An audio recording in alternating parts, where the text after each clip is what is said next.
तो लास्ट जो वीडियो था, लास्ट लेक्चर में हमने टिश्यूज़ के बारे में पढ़ा था कि एनिमल टिश्यू में कितने टाइप के होते हैं और कौन कौन से टिश्यूज़ जो है उनका स्पेसिफिक फंक्शन क्या होता है।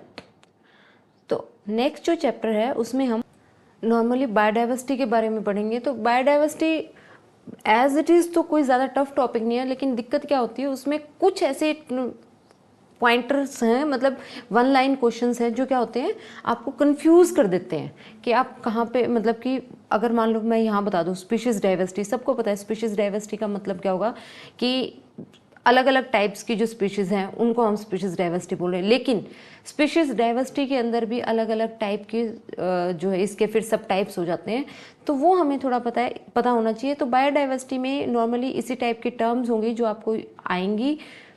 तो चलो हम स्टार्ट करते हैं। फर्स्ट जो है बायोलॉजिकल डाइवर्सिटी या बायोडाइवर्सिटी, ये टर्म जो है, ये टर्म किसने दी थी? ये टर्म आपकी दी थी वॉटर जी रोजन ने। वॉटर जी रोजन ने ये टर्म जो है वो फर्स्ट टाइम दी थी। मैं यहाँ ज़्यादा डिटेल में नहीं करवा रही हूँ क्योंकि आपके एग्ज़ाम की डेट बहुत पास आ चुकी है। मैं सिर्फ आपको एक बार जो इम्पोर्टेंट पॉइंट्स हैं वो ही क्लियर करवा रही हूँ। आपको मतलब कि पेशेंस के साथ वीडियो देखना है, आपके मोस्ट ऑफ द जो टॉपिक हैं वो मतलब कि डाउट्स हैं वो क्लियर हो जाएंगे। और ये भी आपको पता लग जाएगा कि क्यों मैं इतना डीप नहीं करवा रही हूँ, क्योंकि आपका जो स्टेट का पेपर है वो ऑब्जेक्टिव आना है, सब्जेक्टिव नहीं आना है। तो आपको पॉइंटर्स जो है वो माइंड में क्लियर होने चाहिए।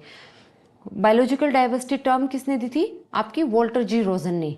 अब स्पीशीज डाइवर्सिटी की अगर हम बात करें, स्पीशीज डाइवर्सिटी का मतलब होता है ये कोई एरिया है और इस एरिया में, फॉर एग्जांपल मैं बिल्कुल कॉमन एग्जांपल लेती हूँ, आपके चारों तरफ आप देखना कितनी वैरायटी के डॉग्स जो हैं वो प्रेजेंट होंगे, ठीक है।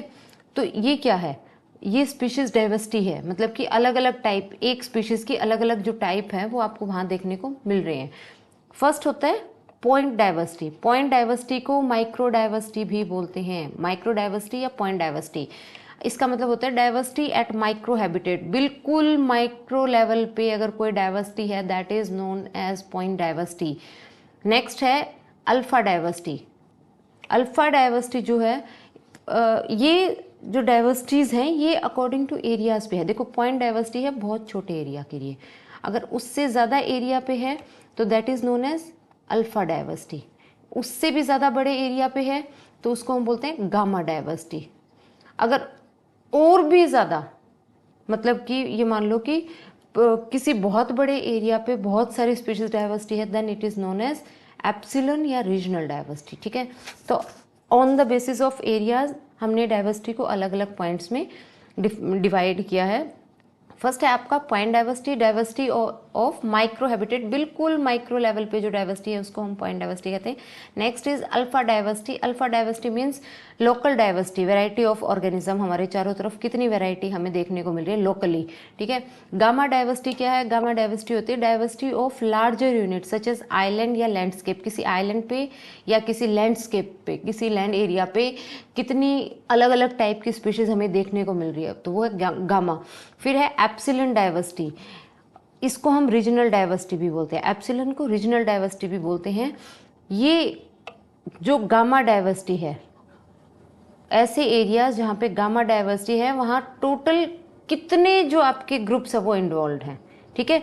Includes total diversity of group of gamma diversity areas, मतलब कि ये गामा डाइवर्सिटी यहाँ पे थी, यहाँ पे थी, यहाँ पे थी, तो इस पूरे को हम क्या बोलेंगे? Epsilon diversity. ये रीजनल डाइवर्सिटी भी बोलते हैं, ठीक है। नेक्स्ट है आपका बाइनोमियल नोमेनक्लेचर। अब कुछ बच्चों को ये भी पता होना चाहिए बाइनोमियल नोमेनक्लेचर होता है क्या। जैसे ह्यूमंस का नाम नॉर्मली क्या है? होमो सेपियंस। तो ये होमो सेपियंस एक स्पीशीज का नाम है, एक जीनस का नाम है। तो हर ऑर्गेनिज्म को इस टाइप से दो नेमिंग दी गई थी, दो अलग अलग पार्ट दिए गए थे नेमिंग के। इसको हम बोलते हैं बाइनोमियल नोमेनक्लेचर। एक उस नाम में लास्ट जो होता है वो स्पीशीज का होता है, जीनस का होता है, फर्स्ट होता है वो स्पीशीज का होता है। तो इसको हम बोलते हैं बाइनोमियल नोमेनक्लेचर। ये फर्स्ट ऑफ ऑल दिया किसने था? लीनियस ने। लीनियस ने 1753 में, और इसीलिए लीनियस को फादर ऑफ टैक्सोनॉमी भी कहते हैं, फादर ऑफ टैक्सोनॉमी। नेक्स्ट है आपका अर्नस्ट मेयर। अर्नस्ट मेयर ने कुछ चीज़ें जो है इम्पोर्टेंट दी थी। 1985 के अराउंड जो है अर्नस्ट मेयर का जो जिक्र है वो 1985 के टाइम में स्टार्ट होता है। उन्होंने क्या बोला था कि डार्विनिज्म जो है, डार्विन ने जो थ्योरी दी थी उसको हमें 5 अलग अलग मेजर थ्योरीज के रूप में पढ़ना चाहिए, कि हमें ये देखना चाहिए कि डार्विन ने दी थी वो एक चीज़ नहीं थी, वो 5 अलग अलग थ्योरीज थी। और थी क्या वो जो पांचों, मतलब कि डार्विन ने 5 जो बताए थे वो क्या थे। एक था परपेचुअल चेंज। परपेचुअल चेंज क्या होता है, बेसिक थ्योरी ये थी, उसने ये बोला था डार्विन ने कि परपेचुअल चेंज को ही बेसिक थ्योरी ऑफ इवोल्यूशन बोला था, कि इवोल्यूशन की बेसिक थ्योरी यही है। उसने ये बोला था कि कोई भी लिविंग वर्ल्ड में कोई भी जो है वो कांस्टेंट नहीं है, ना ही कांस्टेंट है, और वो मतलब कि टाइम टू टाइम क्या होता है, चेंज होता रहता है। कुछ भी चीज़ें हैं, हम कहते हैं ना कि केप्ट इवॉल्विंग, केप्ट इवॉल्विंग, तो इसको बोलते हैं परपेचुअल चेंज। परपेचुअल चेंज में मतलब कि कोई भी चीज़ जो है that is not constant, not perpetually cycle, but it is always changes, हमेशा क्या होती है, ये चेंज होती रहती है। ठीक है, नेक्स्ट है कॉमन डिसेंट। कॉमन डिसेंट का मतलब होता है पूर्वज, मोर और लेस इसका मीनिंग ये होता है कि पूर्वज जो है वो एक ही होता है। तो उन्होंने ये बोला था कि जितने भी लाइफ फॉर्म्स हैं धरती के ऊपर, अब जितने भी ऑर्गेनिजम्स हैं वो कभी ना कभी एक कॉमन ओरिजिन से स्टार्ट हुए थे, उनका जो फोर फादर्स हुए होंगे वो एक ही हुआ होगा, और आगे चल चल के अकॉर्डिंग टू देयर नीड वो क्या हुए, अलग अलग वेराइटीज़ में चेंज होते गए। नेक्स्ट है मल्टीप्लिकेशन ऑफ स्पीशीज़। उन्होंने बोला कि इवोल्यूशन को अगर कंटिन्यू रखना है, अगर इवोल्यूशनरी प्रोसेस को कंटिन्यू रखना है तो उसमें क्या होता है कि जो नई स्पीशीज़ हैं वो बनती हैं। कैसे? By splitting and transformation of older ones. जो पुरानी स्पीशीज थी उनसे स्प्लिट होके या उनमें ट्रांसफॉर्म होके तो वो क्या बनती है, नई स्पीशीज बनती है। नेक्स्ट है ग्रेजुअलिज्म। ग्रेजुअलिज्म का मतलब क्या होता है, कोई भी चीज़ है एनवायरनमेंट के अंदर, कोई भी चीज़ है एकदम से नहीं हुई है, ये हमेशा ग्रेजुअली, फॉर एग्जाम्पल किसी ऑर्गेनिज्म का साइज बढ़ा है तो टाइम के साथ बढ़ा है तो उसको बोलते हैं gradualism. Accumulation of many small incremental changes over very long period of time, मतलब थोड़े थोड़े जो चेंज थे, स्मॉल चेंजेस, वो बहुत लंबे टाइम तक ऑर्गेनिज्म के अंदर आते गए। फिर एक हमें लगा कि ओ अच्छा ये तो बहुत ज़्यादा चेंज हो गया। जैसे ये माना जाता है कि जो स्टार्टिंग में हॉर्स थे, जब हॉर्स मतलब धरती पे आने शुरू हुए थे तब वो एक कुत्ते की साइज के थे, और अब आप हॉर्स का साइज देखिए, होता है ना। तो अब विद टाइम उनमें क्या हुए, स्मॉल स्मॉल इंक्रीमेंटल चेंजेस आते गए। नेक्स्ट है नेचुरल सिलेक्शन। नेचुरल सिलेक्शन ये सबसे इंपॉर्टेंट था कि नेचर किसको सिलेक्ट करेगा, तो नेचर हमेशा उसे सिलेक्ट करेगा जो नेचर के लिए क्या होगा, फिट होगा। सर्वाइवल ऑफ द फिटेस्ट, ये आपने सुना होगा। जो फिट मतलब कि जो हेल्दी है, जो फिट है, उसको नेचर क्या करेगा, सिलेक्ट कर लेगा। अब एरिस्टोटल ने भी कुछ इंपॉर्टेंट चीज़ें दी थी, लेकिन एरिस्टोटल ने एनिमल्स के लिए कहा था। एरिस्टोटल ने मेनली एनिमल्स के लिए कहा था। एरिस्टोटल ने एनिमल्स को क्लासिफाई किया था on the basis of their nature, उनका क्या नेचर है उसके बेसिस पे एरिस्टोटल ने क्या किया था, लिविंग ऑर्गेनिजम्स को क्लासिफाई किया था। लेकिन अगर प्लांट की बात आए तो प्लांट को क्लासिफाई किसने किया था, थियोफ्रेस्टस ने। थियोफ्रेस्टस ने प्लांट को क्लासिफाई किया था on the basis of their form, उनकी क्या फॉर्म है उस फॉर्म के बेसिस पे क्या हुआ था, प्लांट को क्लासिफाई किया था। नेक्स्ट जो है किंगडम सिस्टम्स, ये बताती हूँ अभी क्या होता है।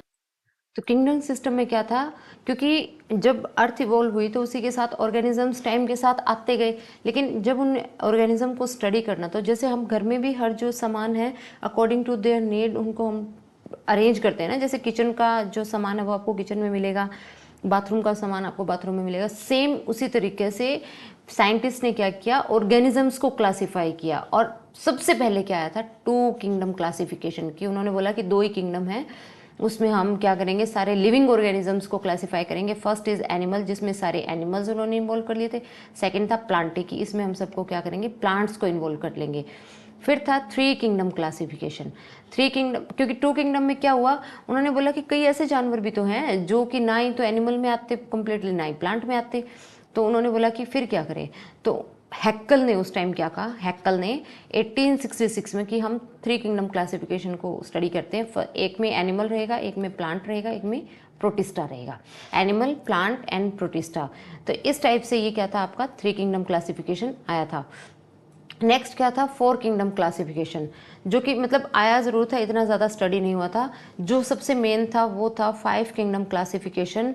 और ये पूछ लिया जाता है कि 5 किंगडम क्लासिफिकेशन किसने दिया था, तो ये दिया था आपका R.H. विटेकर ने। R.H. विटेकर ने 1959 में 5 किंगडम क्लासिफिकेशन दिया था। उसके बाद में कार्ल वूज आए थे। कार्ल वूज ने किंगडम मोनेरा जो है, जिसमें बैक्टीरियाज होते हैं, किंगडम मोनेरा, इसको 2 अलग अलग पार्ट में डिवाइड कर दिया था कि बैक्टीरियाज को अकेले एक में मत पढ़ो, इनको 2 में करो। एक पार्ट में आएगा आपका आर्किया, एक में आएगा यू बैक्टीरिया। आर्किया मतलब वो सारे बैक्टीरियाज जो बहुत पुराने हैं, बहुत पुराने। यू बैक्टीरिया मतलब कि न्यू बैक्टीरियाज जो हैं। फिर आया, यही मैंने बताया था, मॉडर्न स्कीम जो थी 5 किंगडम क्लासिफिकेशन की, सब मॉडर्न इसी को माना जाता है। तो मार्गुलिस एंड स्कॉट्स ने 1982 में दिया था। उन्होंने ही 9 किंगडम जो है इसको वो क्या किया था, रिवाइज किया था। अब कुछ जो है टर्म्स हैं जो आपको पता होनी चाहिए, और वो बहुत बार पूछ ली जाती हैं, और बहुत बेसिक चीज़ें होती हैं जो इसकी वजह से आपके क्वेश्चंस क्या होते हैं वो निकल जाते हैं। फर्स्ट है स्पीशीज़। स्पीशीज़ क्या है, आइसोलेटेड रिप्रोडक्टिव यूनिट है which does not mate with members of other reproductive isolates. मतलब कि ऐसे रिप्रोडक्टिव यूनिट जो कि आइसोलेटेड है, ऐसी रिप्रोडक्टिव यूनिट जो कि क्या है, आइसोलेटेड है, और वो क्या करती है, कभी भी दूसरी रिप्रोडक्टिवली जो आइसोलेटेड स्पीशीज़ है उनके साथ मेट नहीं करती है। फॉर एग्जाम्पल, जो आपके डॉग्स हैं, they always mate with dog, horse always mates with horse. तो इस टाइप से जो स्पीशीज़ है वो अपने ही मेंबर्स के साथ क्या करती है, मेट करती है। दूसरे रिप्रोडक्टिव आइसोलेट जो मेंबर्स होते हैं उनके साथ मेट नहीं करती है। अब जैसे हॉर्स है, हॉर्स को एस के साथ अगर मेट करवाया तो म्यूल बना, म्यूल बना। ये नेचुरल नहीं है, ये आर्टिफिशियली करवाया गया था, लेकिन म्यूल जो है वो स्टेराइल हुआ। अब ये आगे जो है फर्टाइल नहीं हो सकता, अपने बच्चे पैदा नहीं कर सकता। तो ये एग्जाम्पल है। फिर है, नेक्स्ट आता है, एक वर्ड आता है एंटीरोबैक्टीरिया। कई बार पूछ लिया जाता है कि एंटीरोबैक्टीरिया के अंदर कौन कौन से बैक्टीरिया जो हैं वो इन्वॉल्व होते हैं। तो 3 बैक्टीरिया इन्वॉल्व होते हैं। फर्स्ट होता है इकोलाई, फिर होता है साल्मोनेला, फिर होता है विब्रियो कोलेरा। ये बहुत अच्छे से पढ़ लेना। एंटीरोबैक्टीरिया कई बार पूछ लेता है, which of the following organisms in वो बैक्टीरिया आर ग्रुप्ड अंडर एंटीरोबैक्टीरिया। तो एंटीरोबैक्टीरिया में कौन से आते हैं आपके, इकोलाई, साल्मोनेला एंड विब्रियो कोलेरे। ठीक है, ये 3 बैक्टीरियाज होते हैं। अब कुछ बैक्टीरियाज हैं या फंगस है, और उनसे कौन कौन सी डिजीज़ होती है जो कि पूछी जाती हैं। फर्स्ट है आपका ट्रिम्पेनोसोमा। ट्रिम्पेनोसोमा से होती है स्लीपिंग सिकनेस, जो कि बहुत डेडली एक डिजीज़ मानी जाती है। नेक्स्ट है जियार्डिया आपका क्या करता है, ये डिसेंट्री को कॉज करता है। नेक्स्ट है लिशमैनिया, ये भी एक प्रोटोजोआ है, ये क्या करता है, काला आजार एक फीवर है उसको मतलब ये कॉज करता है। कप फंगस कौन सी होती है, पिजीजिया को कप फंगस बोला जाता है। गिल फंगस कौन सी होती है, गिल फंगस होती है एगरिकस को गिल फंगस बोला जाता है। रस्ट किसको बोलते हैं, पक्सीनिया जो है उसको रस्ट बोला जाता है, ये फंगस है। स्मट किसको बोला जाता है, स्टिल्गो एंड एस्परजिलस को स्मट बोला जाता है। ये मैं इसलिए बता रही हूँ क्योंकि मैंने खुद ये नोट्स कई बार मैं गो थ्रू हुई हूँ, तो मोर और लेस इनमें से क्वेश्चन आए हैं। तो फर्स्ट है आपकी cup fungus Peziza, gill fungus Agaricus, rust Puccinia, smut Ustilago and Aspergillus. Bread mould किसको बोला जाता है, ब्रेड के ऊपर जो मोल्ड फंगस लग जाते हैं ना, किसको बोला जाता है, किसकी वजह से, तो राइजोपस एंड म्यूकर की वजह से। ये 2 फंगस होती है जिसकी वजह से ब्रेड जो है वो सड़ती है। यीस्ट कौन होता है, सैक्रोमाइसिस सेरेविसाई जो है वो यीस्ट बोली जाती है। पिंक ब्रेड मोल्ड, ब्रेड के ऊपर पिंक कलर का जो फंगस लग जाता है, मोल्ड लग जाता है, वो कौन सा है, न्यूरोस्पोरा। पूरा नाम है न्यूरोस्पोरा क्रासा, न्यूरोस्पोरा। ठीक है, ग्रीन कलर की जो मोल्ड लगती है वो है पेनिसिलियम, ग्रीन मोल्ड पेनिसिलियम को बोला जाता है। पिंक ब्रेड मोल्ड न्यूरोस्पोरा को बोला जाता है। अब लाइकन जो है, काई जो बोलते हैं, लाइकन के अंदर एक केमिकल पाया जाता है, दैट इज ऑर्सिन। क्या होता है, ऑर्सिन। ये एक वॉयलेट डाई है। ऑर्सिन जो है ये बायोलॉजिकल स्टेन है। ये क्या है आपका, बायोलॉजिकल स्टेन। लेकिन इसमें से एक केमिकल निकलता है ऑर्चिल, ये और सिन है, ये और चिल है। और चिल जो होता है वो वायलेट डाई होता है, इसको एज अ लिटमस भी हम यूज़ करते हैं। लाइकन में देख लीजिए 2 केमिकल्स होते हैं, और सिन बायोलॉजिकल स्टेन होता है, और चिल जो है वो वायलेट डाई होती है जिसको हम एज अ लिटमस भी यूज़ करते हैं। नेक्स्ट है क्रिस्टोस लाइकन। क्रिस्टोस लाइकन्स आपको पता होना चाहिए किसको बोलते हैं, राइजोकार्बन और ग्राफिक को। Rhizocarpon and graphic is known as crustose lichen. Foliose lichen किसको बोलते हैं, पामेलिया एंड कोलेमा। पामेलिया एंड कोलेमा को बोलते हैं फोलियोज लाइकन। नेक्स्ट है फ्रुक्टोज लाइकन। फ्रुक्टोज लाइकन होता है अलेक्टोरिया एंड अशनिया। इलेक्ट्रोनिया एंड अशनिया। ग्रीन एल्गी बहुत बार पूछा जाता है, आपको एग्जाम्पल दे देंगे कि इनमें से कौन जो है वो ग्रीन एल्गी है। One is Ulothrix, Cladophora, spirogyra, uvula and कारा। ये आपके एनसीईआरटी के अंदर जो एग्जाम्पल है, एनसीईआरटी के अंदर जो ग्रीन एल्गी के एग्जाम्पल दिए हैं, ग्रीन एल्गी कौन सी, यूलोथ्रिक्स, क्लैडोफोरा, स्पाइरोगायरा, यूरो एंड कारा। रेड एल्गी 2 ही है, बैट्रा एंड पॉलीसाइफोनिया। वैसे तो बहुत सारी है, एनसीईआरटी के अंदर 2 दी हुई है, बैट्रा एंड पॉलीसाइफोनिया। नेक्स्ट है ब्राउन एल्गी। ब्राउन एल्गी 3 आपके एनसीईआरटी में दी हुई है, Laminaria, Fucus and Sargassum. Laminaria, Fucus and Sargassum. Club moss बहुत बार पूछ लेते हैं कि इनमें से कौन जो है वो क्लब मोस है, या क्लब मोस के एग्जाम्पल बताओ, तो स्लेजिनेला, लाइकोपोडियम एंड, लाइकोपोडियम को ग्राउंड पाइप भी बोलते हैं, स्लेजिनेला एंड लाइकोपोडियम। नेक्स्ट है हॉर्सटेल्स। हॉर्सटेल किसको बोला जाता है, इक्विस्टियम को। इक्विस्टियम को हॉर्सटेल्स बोला जाता है। फर्न्स के एग्जाम्पल पूछ लेते हैं कई बार देके और बोलेंगे इनमें से फर्न कौन है, तो Marsilea, Azolla, Pteris, Adiantum, Dryopteris and Pteridium. ये आपके फर्न्स के एग्जाम्पल है। नेक्स्ट है प्लांट का डिवीजन जो है, तो फर्स्ट प्लांट जिनको डिवाइड किया है वो है क्रिप्टोगैमी।